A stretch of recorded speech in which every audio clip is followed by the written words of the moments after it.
Merci Frédéric, merci Hervé et merci aux réanimateurs. Je suis toujours content de venir parler parmi vous. Je dis toujours que la réanimation, c'est la médecine interne à son summum et on va voir que le sujet d'aujourd'hui n'en déroge pas. Alors je n'ai pas de conflit d'intérêt avec cette présentation. Alors d'abord un petit rappel sur la classification des vascularites. Les vascularites, on les classe en fonction de la taille des vaisseaux atteints et sur des données physiopathologiques. On va voir tout de suite comment. Donc il y a les vascularites des gros vaisseaux, ce qu'on appelait avant la maladie d'Orton, maintenant qu'on appelle l'artérite à cellules géantes, et la maladie de Takayasu. Ensuite il y a les artères, les vascularites qui atteignent les artères de moyen calibre. Donc les gros vaisseaux, c'est l'aorte et ses branches les plus directes.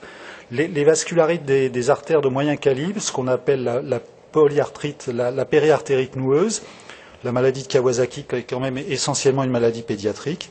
Et puis ensuite, il y a ce qui va surtout nous intéresser aujourd'hui pour l'aspect réanimatoire de ces pathologies, c'est les vascularites qui atteignent les artères de petit calibre.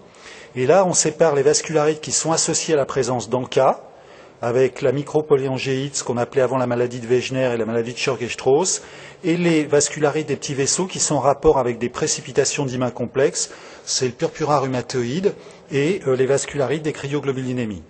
Alors, le changement des vascularites, c'est la terminologie. La maladie de Wegener a été débaptisée pour être appelée GPA, ou granulomatose avec polyangéite, et la maladie de Churg-Strauss s'appelle désormais le GPA, c'est-à-dire la granulomatose polyangéite avec hyperéosinophilie. Le terme de purpura rhumatoïde n'est plus employé, maintenant on parle de vascularite à IgA, et quant à la micropolyangéite, on parle de MPA. Donc pendant ce topo, je vais utiliser ces acronymes, mais en vous rappelant les termes anciens parce que ce n'est pas forcément facile à intégrer d'emblée. Donc on va essentiellement parler aujourd'hui des vascularites à ANCA et de la PAN. Je parlerai un petit peu des vascularites associées au cryo et des vascularites à IgA. On pourrait longuement parler de la maladie de Behçet parce que c'est une vascularite, mais étant donné que je n'ai que 25 minutes, j'ai pris le choix de ne pas parler de la maladie de Behçet qui est vraiment une pathologie à part. L'artérite gigantocellulaire, la maladie de Takayasu, c'est des pathologies qui peuvent entraîner des complications graves, mais qui entraînent quand même rarement les malades en réanimation. Et je ne parlerai pas du Kogan et du Kawasaki, qui sont des pathologies exceptionnelles. Alors, quand on regarde les manifestations cliniques des différentes vascularites, je ne vais surtout pas vous commenter cette plaque en détail parce que ça prendrait trop de temps et ça n'est pas très intéressant. Ce qui est intéressant pour vous, réanimateurs, c'est de savoir quelles sont les atteintes de ces maladies qui peuvent amener les malades en réanimation. C'est quand même essentiellement le rein et le poumon. Si on regarde la micropolyangéite, les complications qui vont entraîner des atteintes systémiques graves pouvant emmener les malades en réanimation, c'est les atteintes glomérulaires et les hémorragies intra-alvéolaires. Pour la GPA, c'est-à-dire l'ex-maladie de Wegener, la granulomatose avec polyangéite, c'est un peu la même chose. Dans l'angéite de Churg-Strauss, la vascularite avec hyperéosinophilie, c'est quand même essentiellement l'atteinte cardiaque. Et la PAN, qui est une maladie quand même maintenant relativement rare, puisque c'était une pathologie qui était souvent associée au virus B et on en voit moins. Mais la PAN, là, par contre, ça peut avoir une atteinte notamment digestive, rénale plus rarement, cardiaque, système nerveux central. Alors l'atteinte rénale des vascularites, c'est essentiellement des glomérulonéphrites rapidement progressives qui vont donner une insuffisance rénale qui peut se retrouver avec un malade avec 700 de créate, une oligurie, voire une anurie en l'espace de quelques semaines, voire quelques jours dans des formes exceptionnellement graves. Donc il y a une atteinte du sédiment urinaire avec une protéinurie hématurie. Il n'y a pas toujours un syndrome néphrotique, contrairement à ce qu'on voit dans les glomérulopathies membrano-prolifératives ou extramembraneuses. Et l'hypertension artérielle est rarement au premier plan, sauf dans la PAN, mais la PAN, c'est vraiment un mécanisme ischémique différent. Si on faisait une biopsie rénale, et on discutera la place de la biopsie rénale dans ces situations d'urgence, on aurait une glomérulopathie nécrosante post-immune, c'est-à-dire qu'on a peu de dépôt d'immunoglobulines. Les autres atteintes néphrologiques graves qu'on peut voir au cours des vascularites, mais qui sont beaucoup plus rares, c'est éventuellement des atteintes rénales obstructives avec des fibroses rétropéritonéales qu'on peut voir au cours de l'ex-maladie de Wegener. Et si vous avez la mauvaise idée de faire une PBR à une PAN qui a des micro-anévrismes, ça peut se compliquer d'un hématome périrénal. Le deuxième organe atteint, c'est essentiellement le poumon et c'est essentiellement les hémorragies intra-alvéolaires.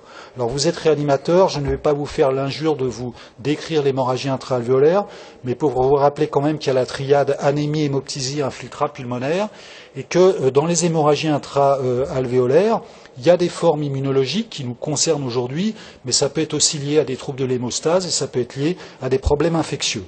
Dans les hémorragies intra-alvéolaires qui concernent les vascularites, c'est souvent des hémorragies intra-alvéolaires qui vont s'installer en une dizaine de jours. Ce n'est pas quelque chose qui s'installe en 24 ou 48 heures, ce qui fait que le tableau anémie, hémoptysie, infiltrat pulmonaire peut être incomplet. Et quand elle est associée à une atteinte rénale, on parle de syndrome pneumorénal. Le LBA est bien sûr fondamental pour diagnostiquer ces hémorragies intra-alvéolaires. Et il faut faire attention au diagnostic différentiel, ne pas confondre une hémorragie intra-alvéolaire avec un OAP ou les complications infectieuses que j'ai déjà abordées. Alors il y a d'autres pathologies pulmonaires ou thoraciques qui peuvent se voir au cours des vascularites, en particulier, nous on a déjà vu des ruptures de nodules pulmonaires au cours du Wegener avec des tableaux d'hémopneumothorax, mais quand même en termes de fréquence, ce qui va emmener ces malades en réanimation, c'est l'hémorragie intra-alvéolaire. Troisième atteinte qui peuvent entraîner des complications entraînant des mises en jeu du pronostic vital et l'admission de ces malades en réanimation, c'est les atteintes digestives, et en particulier des ischémies mésentériques, avec surtout une atteinte du grêle et avec des risques de perforation. Plus rarement, on peut avoir des hémorragies digestives par rupture de microanévrisme dans la PAN macroscopique, et on peut avoir des pancréatites, mais c'est beaucoup plus rare. Alors l'atteinte digestive, c'est quand même avant tout la PAN, l'atteinte des moyens vaisseaux, et les micropolyangéites. L'atteinte cardiaque, on pourrait penser que les vascularites peuvent atteindre les coronaires, ça arrive, mais c'est quand même du domaine de la rareté, et c'est plutôt des atteintes myocardiques ischémiques qu'on voit essentiellement au cours de l'angéite de Churg-Strauss, de l'EGPA, et on peut également voir des hypertensions artérielles extrêmement sévères au cours de la PAN. Donc, je termine sur le système nerveux en disant que les maladies systémiques peuvent atteindre le système nerveux, mais les maladies systémiques qui atteignent essentiellement le système nerveux, c'est le lupus, c'est la sarcoïdose et c'est la maladie de Behçet. On peut voir des atteintes du système nerveux central au cours des vascularites, mais c'est quand même, à mon avis, nettement moins fréquent que les atteintes rénales ou pulmonaires.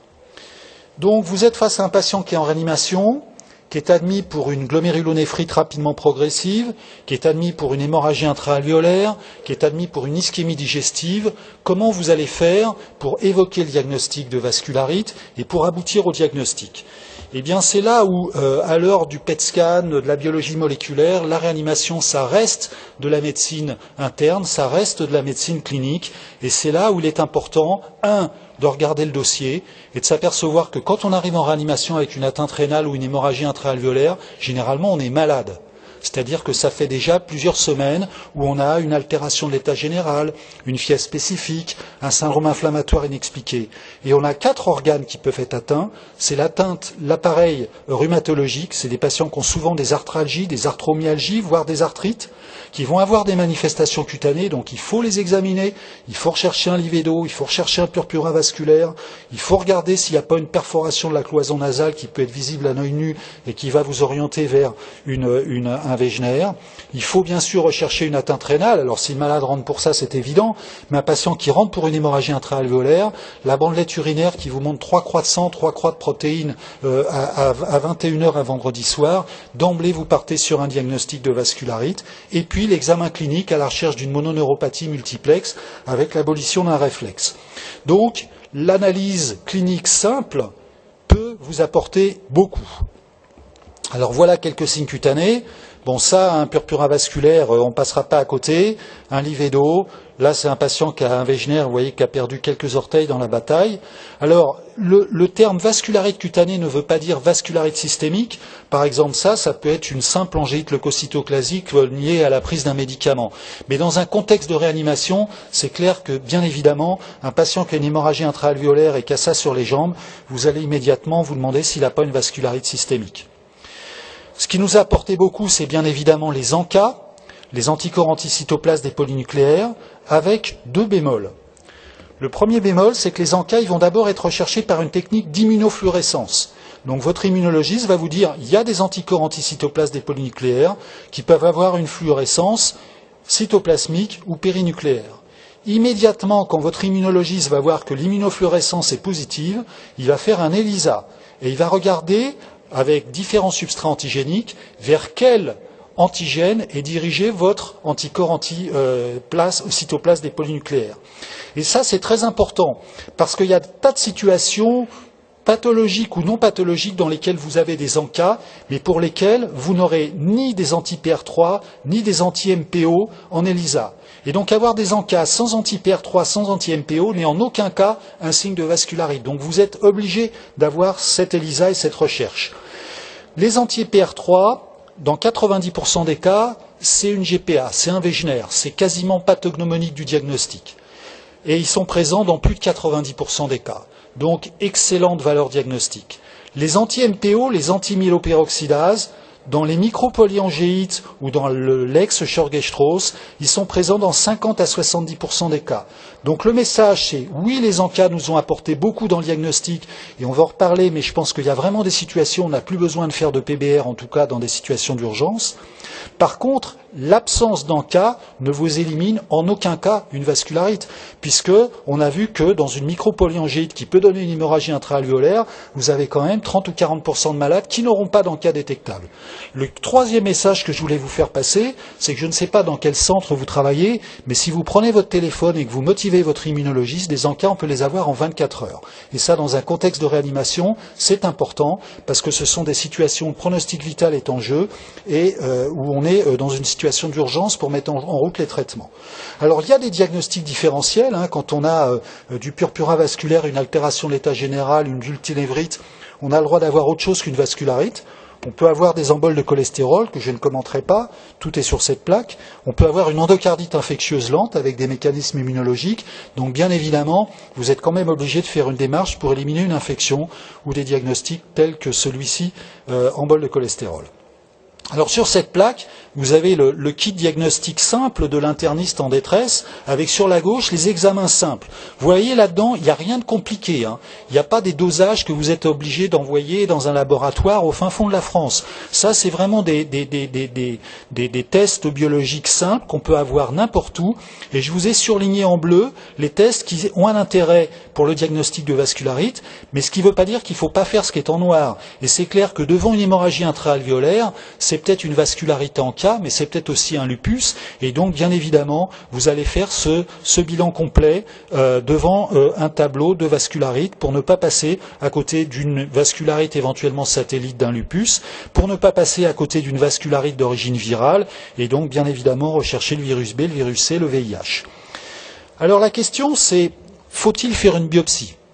Ça, c'est une vraie question. Vous êtes en réanimation, votre patient a une hémorragie intra-alvéolaire, il a une atteinte glomérulaire rapidement progressive. Est-ce qu'il faut lui biopsier son rein? Alors ça, c'est souvent des discussions avec nos collègues et amis néphrologues où on n'est pas toujours d'accord. Moi, je travaille dans un hôpital où les néphrologues aiment bien faire des PBR en disant ça a une valeur pronostique.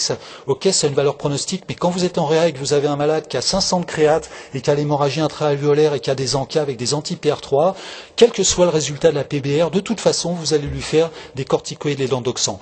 Donc je pense que sur les biopsies, il faut probablement se calmer ou en tout cas les discuter. La biopsie cutanée, elle peut être intéressante, bien évidemment, si vous avez un purpura, mais il faut savoir que, comme je vous l'ai dit, une vascularite cutanée ne signe pas une vascularite systémique. Quant à la biopsie du nerf périphérique, elle peut entraîner quand même des complications, donc c'est à discuter au cas par cas. Là, c'est un score que je trouve intéressant, qui est fait par nos collègues de Tenon sur les hémorragies intra-alvéolaires.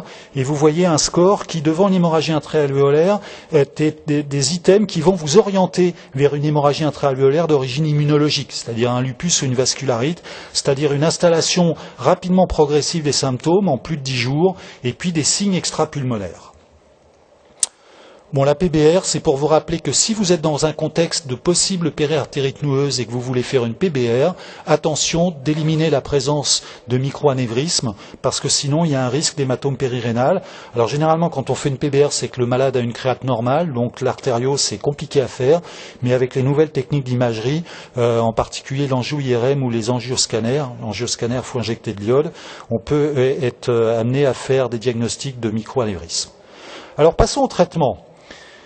En haut, c'est ce qu'on faisait jusqu'ici. Donc une vascularite grave en réanimation, globalement le traitement c'est corticoïdes, cyclophosphamide. Je passe sur les traitements azatioprine, métaux, immunoglobuline, anti-TNF. Ça, c'est à discuter dans des situations. C'est pas la discussion du réanimateur. Les deux autres questions que va se poser le réanimateur, c'est est-ce que je peux éventuellement faire du rituximab et est-ce que je dois faire des échanges plasmatiques.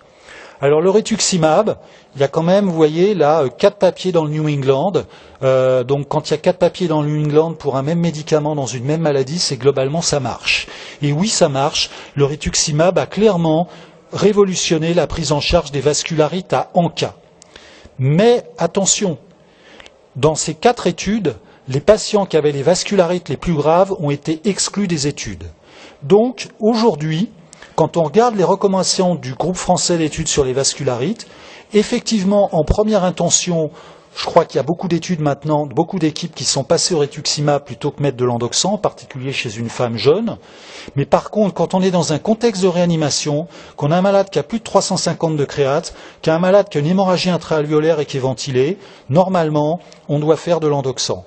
Et quand on discute avec nos collègues qui ont la plus grande expérience des vascularites, ils nous disent quand même que l'endoxan agit probablement encore un petit peu plus vite que le rituximab. Donc je pense que pour réanimateur, l'endoxan reste le traitement de première intention, même si les choses pourraient être amenées à changer dans un avenir proche. Les échanges plasmatiques. Alors il y a 2 études qui ont montré que les échanges plasmatiques avaient un intérêt dans les vascularites graves. Je n'en présenterai qu'une, c'est celle de David Jane en 2007, où il y avait 150 malades qui avaient été randomisés échange, pas échange dans les vascularites graves avec plus de 500 de créate. Et cette étude a montré que la mortalité à 1 an était identique dans les 2 groupes. Donc les échanges plasmatiques ne diminuaient pas la mortalité. Je passe au passage sur la mortalité, 25% de mortalité à 1 an, pour vous montrer qu'une vascularite en réanimation, c'est grave. Et la mortalité était comparable dans les 2 groupes, mais par contre, il y avait une claire amélioration du pronostic rénal dans le groupe échange plasmatique. Et donc, aujourd'hui, les recommandations du JEFV, c'est de faire des échanges plasmatiques pour les formes les plus graves, c'est-à-dire plus de 500 de créate, ou si votre malade est oligurique, et dans les formes avec hémorragie intra-alvéolaire sévère. La question, c'est est-ce qu'il n'y a pas une place pour faire des échanges plasmatiques de manière chez des malades moins sévères? Et là, il y a une étude actuellement qui est en cours, une étude multicentrique internationale dans laquelle il est prévu d'inclure 700 malades, vous avez bien entendu, 700 malades. Et cette étude, qui est une double randomisation, elle vise à préciser la place des échanges plasmatiques et la place des corticoïdes éventuellement à dose réduite. Donc aujourd'hui, cette étude, elle n'est pas terminée. Certaines équipes ont participé en France et on attend les résultats de cette étude avec intérêt. À côté de l'endoxan, vous allez faire des corticoïdes et généralement, quand on est en réanimation, on fait des bolus de solumédrol, des bolus de méthylprénisolone, 15 mg kg sans dépasser 1 gramme, 1 à 3 bolus. Je vous rappelle qu'il faut faire attention car les bolus, ça peut donner des troubles du rythme, ça peut donner des BAV. Et les rares accidents graves myocardiques qui ont été rapportés au cours des bolus de solumédrol, c'est précisément chez des malades en réanimation avec des défaillances multiviscérales. Mais enfin, en réanimation, généralement, on est scopé. Et puis après, on va faire un relais par la prénisone. N'oubliez pas la prophylaxie de la pneumocystose par le cotrimoxazole. Et si votre malade est allé en séjour d'endémie, n'oubliez pas la prévention de l'anguilule par le stromectol. Comment on fait de l'endoxan en réanimation? Les recommandations, c'est de faire du cyclophosphamide à la dose de 0,6 g/m² à J1, J14, J28. Et ensuite, on va faire 0,7 g/m² toutes les 3 semaines, en espérant qu'à J28, le malade sera sorti de réanimation et sera en milieu de médecine interne. Enfin, il y a quand même des patients qui vont passer plusieurs mois en réanimation. Et donc là, après avoir fait 3 bolus de cyclophosphamide rapprochés, vous allez passer à des bolus toutes les 3 semaines. Si le patient a une clairance inférieure à 30 ml, on a tendance à diminuer la dose à 0,5 g/m². Et si le malade a plus de 65 ans, à faire plutôt une dose fixe de 0,5 g, indépendamment du poids et de la surface corporelle. Le MESNA pour la prévention de la toxicité rénale, de la toxicité vésicale à ces doses-là est optionnel. Donc voilà pour les vascularites en cas. Deuxièmement, les vascularites de la cryo. Je vous rappelle que la vascularite de la cryo, c'est une vascularite des petits vaisseaux qui n'est pas liée à la présence d'ANCA, qui est liée à la précipitation de complexe humain. Et donc, vous savez qu'il y a 3 types de cryo. Il y a les cryos type 1, qui sont en fait des hémopathies lymphoïdes B, et il y a les cryoglobulinémies mixtes, type 2 où il y a un composant monoclonal et un composant polyclonal, et la type 3 où c'est uniquement polyclonal. Et là, les cryoglobulinémies mixtes, la principale cause en France, c'est le virus de l'hépatite C. Donc je pense que les vascularites de la cryo sont des maladies qui vont probablement nettement diminuer en incidence avec les nouveaux traitements, les antiprotéases, le sofosbuvir, qui clairement vont probablement éradiquer l'hépatite C, en tout cas à moyen terme. N'empêche qu'une vascularite de la cryo, ça va se manifester par un acrosyndrome, un purpurame vasculaire, parfois nécrotique, et puis ce qui nous ennuie quand un patient a une cryo, c'est s'il développe une atteinte rénale qui est une atteinte glomérulaire, où là, il y a des dépôts d'hymen complexes dans le rein, et une atteinte neurologique périphérique, et puis vous avez là les curiosités biologiques qu'on peut voir chez un patient qui a une cryo, c'est-à-dire une consommation du complément, un facteur rhumatoïde positif, et puis des anomalies hématologiques. Mais ce qui est intéressant, c'est la plaque de droite, c'est que parfois, la cryo peut donner des atteintes graves, mettant en jeu le pronostic vital, en particulier l'atteinte du système nerveux central, en particulier des atteintes rénales qui peuvent donner des glomérulonéphrite rapidement progressives, et en particulier des atteintes intestinales avec des ischémies digestives. Et occasionnellement, des atteintes à type d'hémorragie intra-alvéolaire.